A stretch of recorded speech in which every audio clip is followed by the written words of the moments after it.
Hello, everyone. This is Dr. Rhonda Farrell, the Success Strategist, bringing you week 32 of Spotlight on Success. Today, we are going to revisit week 11 and expand on this topic of mastering resilience, strategies for sustaining success in turbulent times. I think you might all agree over the last year, couple months, couple weeks, we not only have we experience turbulence in our political realms, we are experiencing it in the realms of cybersecurity, our financial investments, our employment outlooks, our communities, et cetera, et cetera. So how can we, as successful business leaders, entrepreneurs, solopreneurs, the linchpins of our communities and the impact that you want to be having around the globe, how do we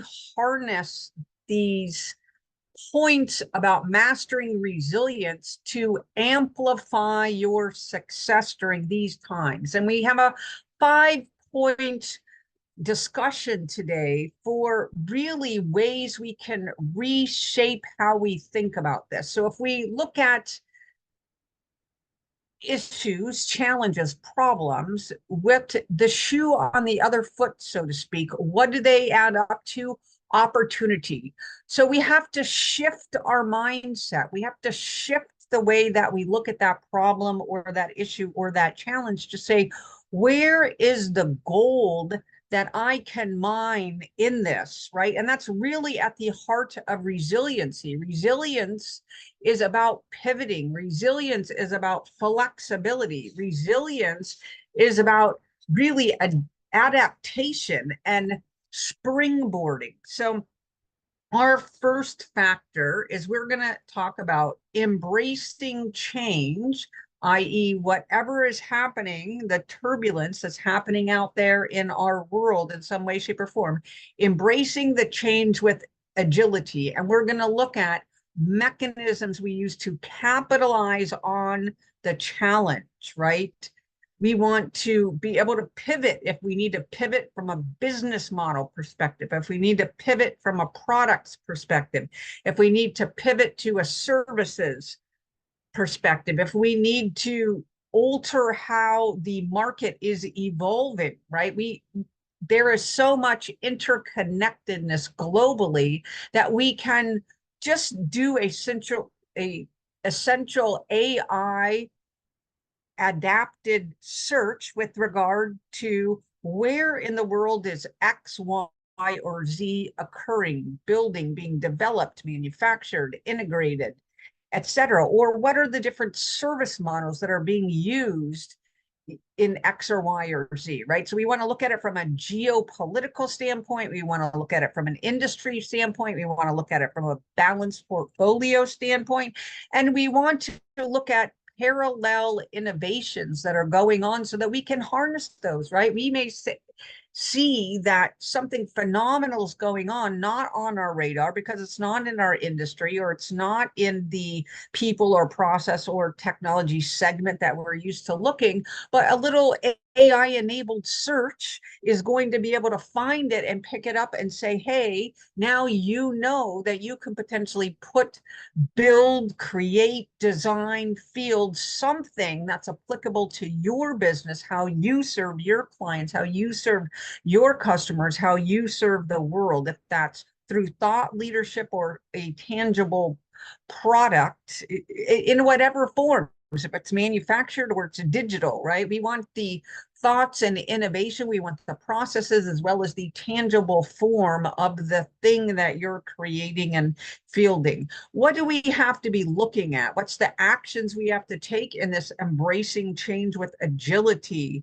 focus area? And that's really, it's cultural, right? We can't, if we've not institutionalized flexibility within our culture, if we've not encouraged continuous learning, if we're haven't been open to reevaluation and adjustment, especially on very short timelines, it's going to be hard to turn the ship, right? It's going to be slow and long and drawn out, right? But if we're incorporating flexibility, if we're again, the cultural aspects, right? Us as leaders, middle management, our workforce, our partners, our customers, and our clients, right? This is the art of the what ifs. This is the art of risk management, which we'll get to later. This is the art of future proofing your organization, right? This is the art of strategic envisioning. We can just incorporate flexibility, continuous learning, this constant adjustment, continuous innovation, which we'll also get to later, right? But these are the core elements that we have to incorporate in our culture and in our day to day. So we just ask the end of every day, what did we learn today? What's on our radar that wasn't there yesterday? How can we incorporate that into our strategic framework? And most of all, how can we put that into action so that we can scale at a higher level? We can create stronger resiliencies, and we can act with greater agility. The next is we can't go it alone, right? We are not islands. Even if we're a solopreneur, entrepreneur, we need partners. We need that support network. We need the thought leadership of mentors, peers, industry networks, right? So I'm going to challenge you, if you are not already having this, the chamber, the state organizations that are focused on small, minority, veteran, disadvantaged businesses, right? All of them can supply a strong support network.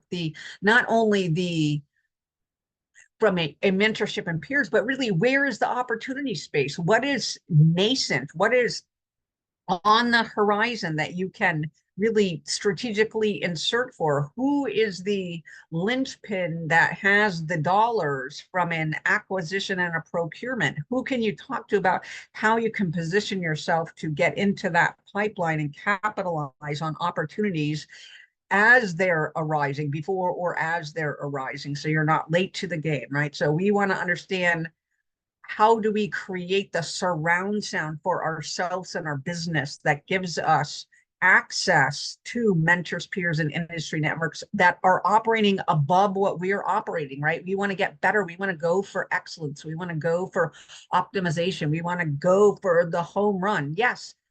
Can we do a single, double, triple? Yes. Can we steal a base when we need to help our organization move forward? Of course. But what we want to do is look for those opportunities where we can hit the home run. And that's through our support networks. It's through understanding what's coming into the pipeline, what's going through the pipeline, what's on the horizon, how can we capitalize it? And it's building that synergies and that communication so we can all capitalize and get the win, right? We're not seeking one win. We're win for our partners, win for our customers and clients, win for our organization, win for whatever that looks like, a joint ventureship, a partnership, a section of your chamber, a section of your state's business focused areas, right? We want to get a win for as many people as we can when we take a step or field a program or design a project or a product or a service. So what actions can we take in this area? We need to network. We need to participate in industry events. We need to seek out advisory boards or peer groups that can offer guidance and support. So if you're not already plugged into your local chamber, contact them. What do you got going on? How do you serve small, minority, veteran, disadvantaged businesses? Do you have a mentor protege program? Are you actively engaged across regions, right? There are regional chambers. There are those that allow federated membership up to the state. Maryland is key in this area, really trying to build the opportunity space for our small business owners. So if you're not seeing that, reach out and see the U.S. Women's Chamber of Commerce and opportunities, right? Focused on certain populations, driving huge amounts of opportunity that you can capitalize on. So build strong support networks. Next is really our well-being, the organizational well-being, right? Resilience is not just about our business acumen, but it's about maintaining this structure of well-being. So not only us as leaders, solopreneurs, entrepreneurs, small, medium, large size business leaders, not only do we have to be grounded in great mental and emotional health, but we have to help our teams, right? We have to create a culture that is focused here, right? We want people to be bringing their best, no matter if they're our customer, our client, our partner, our internal leaders, or our staff, our workforce, our contractors, right? We want everyone to be in this space of well-being, because the more we can focus on realization and optimization of all that's possible, instead of being down in the lower levels of the Maslow's hierarchy, the higher your organization can scale, right? So when we can take care of all the lower levels, right, then we're going to be at that higher level so that we can then optimize, right? And optimization is where we're scaling 10x, 25x, 100x, et cetera, right? Whatever that goal looks like for you and your team. But we have to, again, culturally insert this. We have to make sure that we're able to help people handle any stress that's occurring during this turbulent times. We need to help understand and create frameworks to make sound decisions, right? We shouldn't just be this emotional tiller, if you will, because business decisions need qualification and quantification as well as your gut feel, right? It takes three different factors to look at. What is the data telling me? What is some indicators around that, if you will, from an organizational standpoint? And what do our guts say, right? So we want to be able to leverage and harness that for quick pivots, and especially if we're under some sort of pressure and need to make a decision in the short term that will affect our mid and long term capabilities for being more successful in the future. So key actions: mindfulness practice, work-life balance, really focusing on different tools and techniques that we can harness to optimize the contributions of all our team members, right? We never hear about people jettisoning from organizations if they're happy, utilized, and moving the ball forward with on the mission, vision, and goals, right? It just doesn't happen, right? So some cultural shift has to occur for us to be able to harness and optimize and utilize those team members, no matter what strata of our organizations, to get scaled outcomes and to help us create broader resiliency, right? So when a person helps a person, which helps a person, which helps the client, which helps a customer, which helps a partner, which creates a stronger fabric, which creates a stronger culture, which allows us to perform at higher levels, which then allows us to scale 10x to 25x to 100x, right? So it's in our day-to-day habits and practices that we're instilling in our organization that helps us focus and really build a strong baseline on mental and emotional well-being.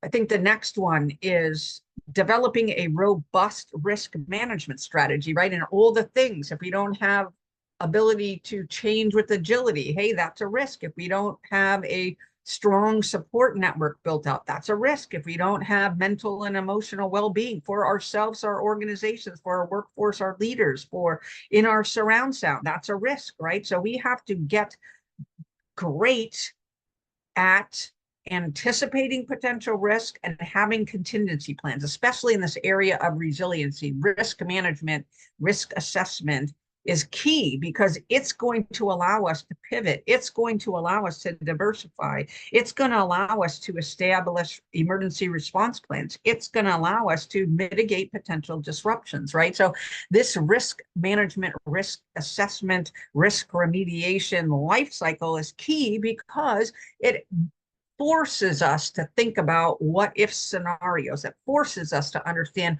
what resources are we going to apply to remediation. It forces us to examine what else do we need to be doing. Do we need to be putting in partnerships, joint ventures, other collaborative ventures, some type of arrangement where we're helping other businesses be successful in an area and we're trading services, whatever that looks like. If you're looking to integrate technologies, increase your harnessing your AI for automation and optimization, right? Someone's going to have more experience than you or stronger core capabilities. Partner, right? You don't have to reinvent the wheel. Where are they? Who are they? How can you leverage them?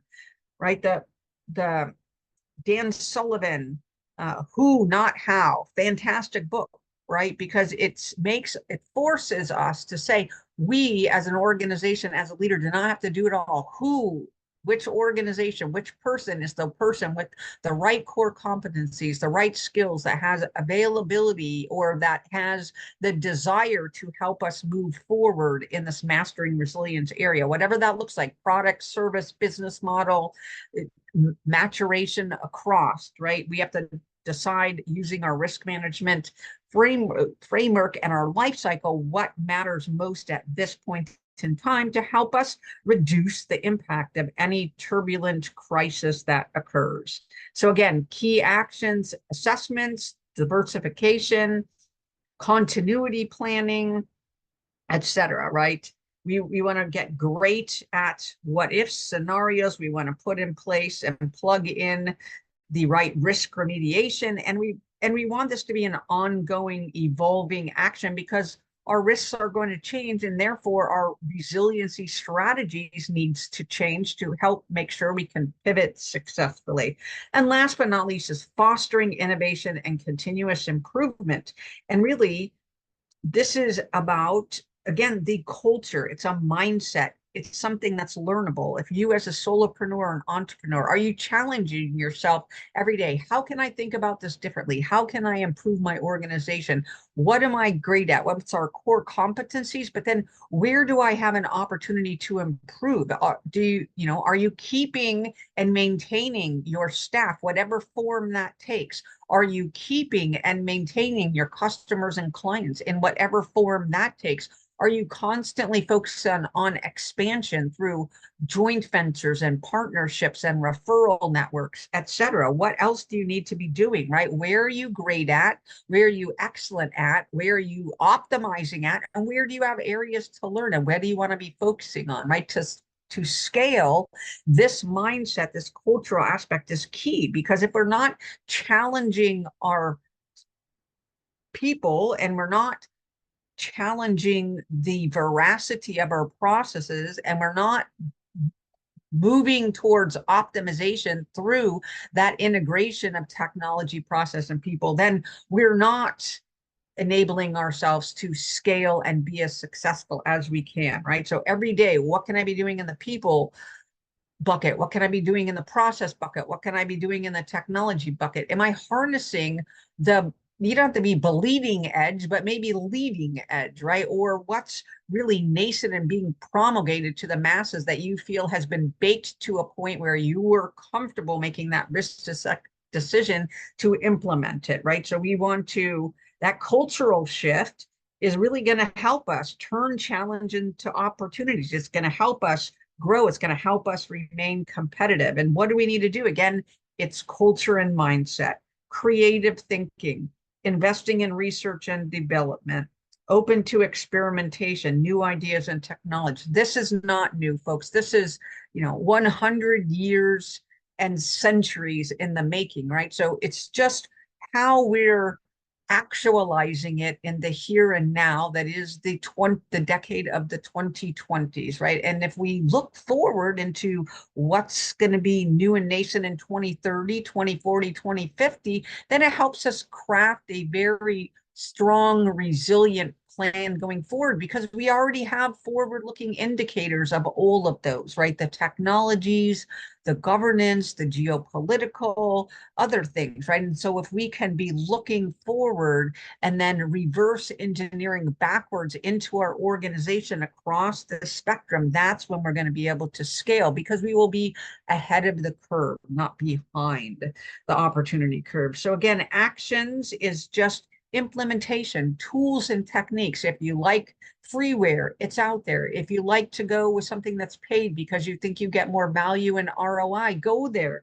But just do an AI-enabled search for the thing that you feel is going to drive you further. If you need to focus on this continuous innovation and agility, if you feel like you need to focus more on the strong support networks, if you feel like you need to focus on a little bit to bolster and create a baseline of mental and emotional well-being, or if you need to focus on really, I don't have a risk framework, I don't have an understanding of contingency plan, I don't have business continuity plans, right? Those are easily liftable and shiftable for stuff that's out in the ecosystem, or get yourself some help to help you bolster your focus on each of these 5 areas in 2024 and beyond. Again, I'm Dr. Rhonda Farrell, the success strategist and the CEO of Global Innovation Strategies. Happy to help you out with regard to any of these, but most of all, we want to make sure you have focus on each of these elements as we are helping you to master resilience, strategies for sustaining success in turbulent times. You can reach me at CEO at GBLINNOB Our promise is to help you scale 10 to 25x on anything that you're doing out in the marketplace. Why? Because we want you to have maximum success. Here's wishing you a great day and shining our light on Spotlight on Success for week 32, Mastering Resilience Strategies for Sustaining Success in Turbulent Times. Have a wonderful weekend, and we will catch you again next week.